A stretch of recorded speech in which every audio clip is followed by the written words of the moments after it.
Doctor plus YouTube நேயர்கள் அனைவருக்கும் உங்களுடைய வெல்னஸ் குருஜியுடைய அன்பான வணக்கங்கள். பொதுவாக நம்முடைய வாழ்க்கையுடைய ஆதாரம் எல்லாமே நம்முடைய ஒளின்னு சொல்லக்கூடிய கண்ணை பொறுத்து தான் இருக்கு. கண் அழகுக்கு மட்டுமல்ல, இந்த உலகத்தில் இருக்கக்கூடிய அழகை நாம் புரிந்து கொள்வதற்கும் ரொம்ப அவசியமானது. ஆனா சமீப காலமா நம்ம பார்க்கலாம், கண் மருத்துவமனைகள்ல கூட்டங்கள் அலைமோதி கொண்டிருக்கிறத நம்ம பார்க்கிறோம். ஒரு காலத்துல கண் புரை, சர்க்கரையால் ஏற்படுகின்ற சில வகையான கண் நோய்கள், விபத்துகளால் ஏற்படுகின்ற கண் காயங்கள், பரம்பரையாக ஏற்படுகின்ற சில கண் நோய்களுக்காக கண் மருத்துவர்களை தேடிக்கொண்டிருந்த ஒரு காலம் போய் இன்றைக்கு சாதாரணமாகவே குழந்தைகள் முதல் பெரியவர்கள் வரை கண்களுக்காக மருத்துவர்களையும் மருத்துவமனைகளையும் படையெடுத்து கொண்டிருக்கிறத நம்ம பார்க்கிறோம். கண் நோய்கள் பெருகிவிட்ட ஒரு சமூகமாக நாம் மாறிக்கொண்டிருக்கிறத பார்க்கிறோம். நிறைய பேருக்கு இன்றைக்கு பார்க்கிறோம், கண்ணாடி போடுவது அப்படிங்கிறது தவிர்க்க முடியாத ஒரு நிகழ்வாக மாறி இருக்கிறது. நிறைய குழந்தைகளை நான் பார்க்கிறேன், ப்ரீகேஜி எல்கேஜி படிக்கிற குழந்தைகள் கூட, முத்தாக இருக்கக்கூடிய குழந்தைகள் கூட, முட்டை கண்களோடு அழகாக இருக்கக்கூடிய குழந்தைகள் கூட அதுக்கு மேல ஒரு கண்ணாடியை போட்டுட்டு போறதை நம்ம பார்க்கிறோம். என்ன குழந்தைக்கு கண்ணாடி போட்டிருக்கோம் சார்? கிட்ட பார்வை, கிட்ட இருக்கிறது தான் தெரியுது, தூரத்துல இருக்கிறது தெரியல, அதனால குழந்தைக்கு கண்ணாடி போட வேண்டியதாயிடுச்சு. இந்த கண்ணாடி போட்டு இந்த கண் பார்வையை மாற்றுவதற்காக எவ்வளவோ முயற்சிகள் செய்யணும். என்ன செஞ்சா நல்லது, என்ன உணவு சாப்பிட்டா நல்லது, நிறைய பெற்றோர்கள் கேட்கறத பார்க்கணும். மொபைல் போன் அதிகமா பயன்படுத்துறதுனால ஏற்படுகின்ற கண் வறட்சி நோய்களும், லேப்டாப் கம்ப்யூட்டர்ஸ் அதிகமாக பயன்படுத்துறதுனால ஏற்படுகின்ற வறட்சி நோய்களும் இன்றைக்கு பெருகி விட்டதை பார்க்கணும்.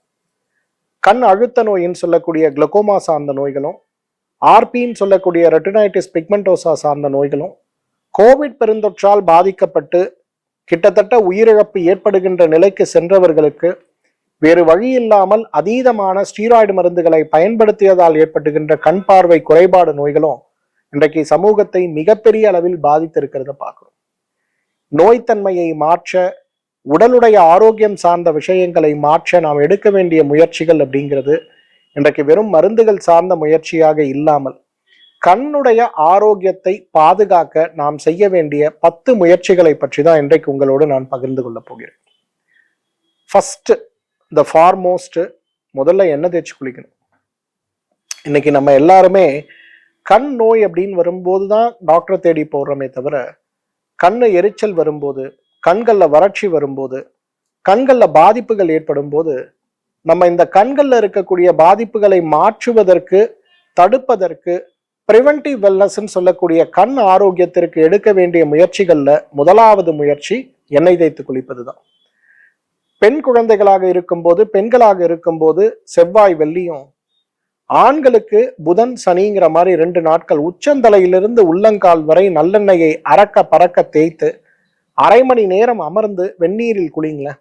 1 மாத காலம் இதை விடாமல் செஞ்சு பாருங்களேன். உங்க கண்கள்ல இருக்கக்கூடிய வறட்சி, கண்கள்ல இருக்கக்கூடிய சோர்வு, கண்கள்ல இருக்கக்கூடிய ஒளியற்ற தன்மை, சர்க்கரை நோயினால் பாதிக்கப்பட்டிருப்பவர்கள் யாராக இருந்தாலும் தவறாமல் கண்களை பரிசோதனை செய்து கொள்வது அப்படிங்கிறது ரொம்ப ரொம்ப அவசியம்.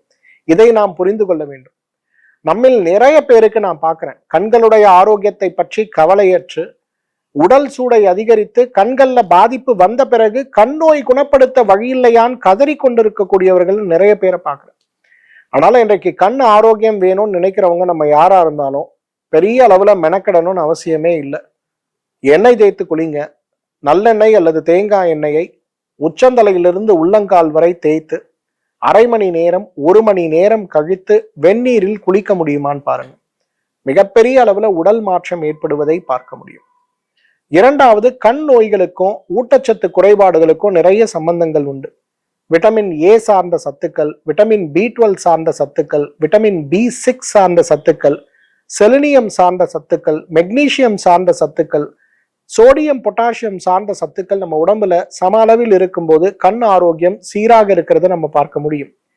ஆனா இந்த சம அளவில் இருக்கக்கூடிய கண் ஆரோக்கியம் குறைந்து போகும்போது நம்ம உடம்பில் ஏற்படுகின்ற பாதிப்புகள்ல மிகப்பெரிய பாதிப்புகளாக இருப்பது கண்ணுடைய ஒளி குறைந்து போவது.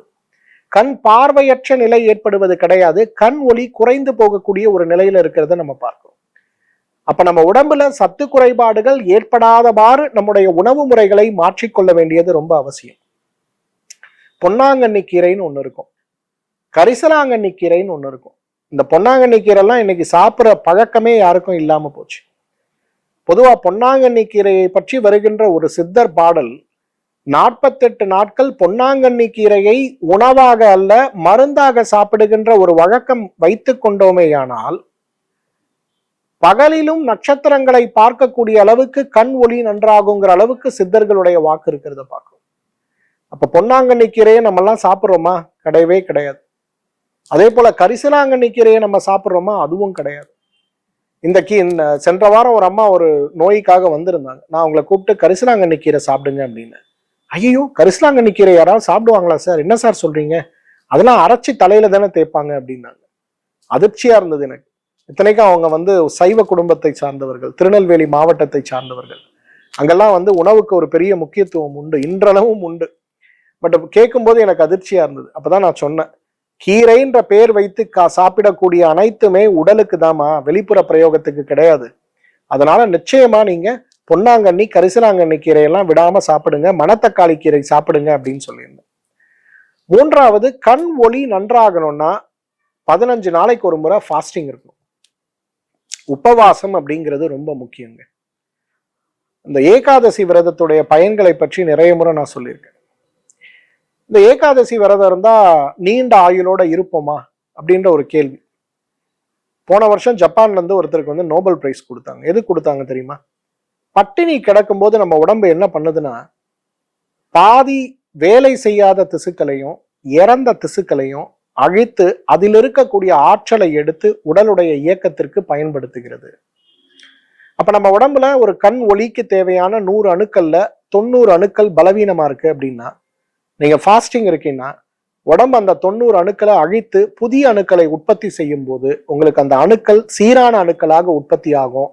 அப்ப உங்களுடைய பார்வை குறைவு, உடல்ல நோய்கள் எதுவுமே ஏற்படாது. உங்களுக்கு சந்தேகமா இருக்குன்னா ட்ரிப்ளிகேன் போங்க, இல்ல உங்க ஊர்ல எங்க பெருமாள் கோயில் இருக்கோ சுத்தி இருக்க அக்ரகாரம் எங்க இருக்குன்னு போங்க. சாயந்தரம் ஒரு 7 மணிக்கு போங்களேன். பாத்தீங்கன்னா வெளியில தாத்தா பாட்டி எல்லாம் உட்காந்து கதை பேசிட்டு இருப்பாங்க. யாராவது ஒருத்தராவது கண்ணாடி போட்டிருக்காங்களான்னு பாருங்க. யாரும் கண்ணாடி போட்டிருக்க மாட்டாங்க. இன்னைக்கு கண் பார்வை நல்லா வேணும்னு நினைச்சீங்கன்னா ஏகாதசி விரதம் இருக்க முடியுமான்னு பாருங்க. பொதுவா உபவாசம் இருந்தா நல்லது. வெறும் உபவாசமா ஏன் அதை விட்டுறது? நல்ல நாள்ல நல்ல கிழமையில பண்ணோம்னா புண்ணியமும் கிடைக்கும், உடம்பும் நல்லா இருக்கும் இல்லையா? ஒரு கல் 2 மாங்காய்ன்னு சொல்லுவோம்ல. ஏகாதசி விரதம் இருக்க முடியுமான்னு பாருங்க. இது இந்து மதத்துல மட்டும் இல்லைங்க. இன்னைக்கு உலகத்துல இருக்கக்கூடிய எல்லா மதமுறைகளிலும் உபவாசம்ங்கிறத பெருசா சொல்லியிருக்கிறத பாக்குறேன். ஜைன மதத்துல இன்றைக்கும் நான் பாக்குறேன் 7 நாட்கள் உபவாசம், 14 நாட்கள் உபவாசம், 28 நாட்கள் உபவாசம்லாம் இருக்கிறவங்கள நம்ம பாக்குறோம். நம்ம யோசிப்போம், ஐயோ நம்மலாம் அப்படி இருந்தா செத்தே போயிடுவோம். ஆனா ஒண்ணுமே ஆகாது. அதுதான் உண்மை. உடம்பில் இருக்கக்கூடிய அவ்வளவு நோய் கிருமிகளும் கழிவுகளும் உடலை விட்டு வெளியே போய் உடம்பு அவ்வளவு நல்லாகிறத பார்க்க முடியும். சோ கண் பார்வை சீற்றமடையாமல் கண் பார்வை சீராக இருப்பதற்கு உபவாசம், fasting is a wonderful therapy. அதை பண்ண முடியுமான்னு பாருங்க. 4வது, தண்ணீர் குடி. கண்களுடைய வறட்சி அப்படிங்கிறது இன்றைக்கு வெறும் கண்களுடைய வளர்ச்சியா நம்ம பார்க்கிறோம். உடல் சூடு அதிகரித்து உடலுடைய பேசிக் மெட்டபாலிக் ரேட் சார்ந்த சிரமங்கள் அதிகரித்து நமக்கு ஏற்படுகின்ற நோய்கள் தான் கண்களுடைய வறட்சி. அப்ப கண்களுடைய வறட்சியை நாம் சீராக்கி கொள்ள வேண்டும், சரி செய்து கொள்ள வேண்டும் அப்படின்னா பிரிவென்டிவ் வெல்னஸ் சொல்லக்கூடிய நோய் தடுப்புக்கு நாம் எடுக்க வேண்டிய முயற்சி நிச்சயமாக தண்ணீர் தான். தண்ணீரோ அல்லது வெந்நீரோ குறைந்தது உடலுடைய தேவைக்கு ஏற்றாற் போல 2 லிட்டர் அல்லது 3 லிட்டர் அளவுக்கு நம்ம சாப்பிட்றோம்னா உடம்புல அவ்வளவு பெரிய மாற்றம் ஏற்படுவதை நிச்சயமாக நம்ம பார்க்க முடியும். 5, கண்களை அப்யூஸ் பண்ணாதீங்க. இன்னைக்கு நம்ம எல்லாருமே கண்ணை அப்யூஸ் பண்றோம். நேச்சுரல் லைட்ல எவ்வளவு கண்களுக்கு எக்ஸ்போஷர் கொடுக்க முடியுமோ அந்த எக்ஸ்போஷர் கொடுக்க முடியுமான்னு பாருங்க. அன்பார்ச்சுனேட்லி இன்றைக்கு பெரும்பாலும் நம்ம அலுவலகங்கள்ல தூசிகளை குறைப்பதற்கு, சூடை குறைப்பதற்கு ஜன்னல் இருந்தா கூட அதுக்கு மேல ஒரு ஸ்கிரீன் போட்டு உள்ள இருக்கக்கூடிய அறைகள்ல ஏர் கண்டிஷன் பண்ணி தான் நம்ம பயன்படுத்துறோம். அப்ப நேச்சுரல் லைட் கண்களுக்கு கிடைக்குதா? கிடைக்காது. காலையில ஒரு 8 மணிக்கு ஆஃபீஸ்க்குள்ள போறோம்னா ராத்திரி 10 மணிக்கு தான் இன்னைக்கு பெரும்பாலும் நம்ம வெளியில வரும். அப்ப பெரும்பாலும் நேச்சுரல் லைட் எடுக்கக்கூடிய ஒரு வாய்ப்பு கண்களுக்கு இல்லாமல் போகும்போது ஆர்டிபிஷியல் லைட்டுங்கிறது உடலுக்கு தேவையான ஒளியை கொடுக்கக்கூடிய வழிமுறைகளாக இல்லாமல் இருக்கிறதுனால நமக்கு ப்ராப்ளம். எப்படி சார்ட் அவுட் பண்ண முடியும்? அட்லீஸ்ட் காலையில 6 மணிக்கு எந்திரிச்சு மொட்டை மாடியில போய் உட்காந்து சூரிய ஒளியில நேச்சுரல் லைட் எக்ஸ்போஷர் கண்களுக்கு கொடுக்க முடியுமான்னு பாருங்க. இது ரொம்ப ரொம்ப இம்பார்ட்டன்ட். ஆறாவது, நம்மளோட ஸ்கிரீன் டைமை குறைக்க முடியுமான்னு பாருங்க. இன்னைக்கு எல்லாரும் கம்ப்யூட்டர்ல இருந்து தான் வேலை செஞ்சாகணும். நாங்கள் டாக்டர்ஸ் கூட இன்னைக்கு வந்து எங்களோட மெடிக்கல் ரெக்கார்ட்ஸ் மேனேஜ்மெண்ட்னு சொல்லக்கூடிய விஷயங்களுக்காக இன்றைக்கு அதிகமாக கம்ப்யூட்டரை பயன்படுத்த வேண்டிய ஒரு நிர்பந்தத்துல தான் இருக்கும்.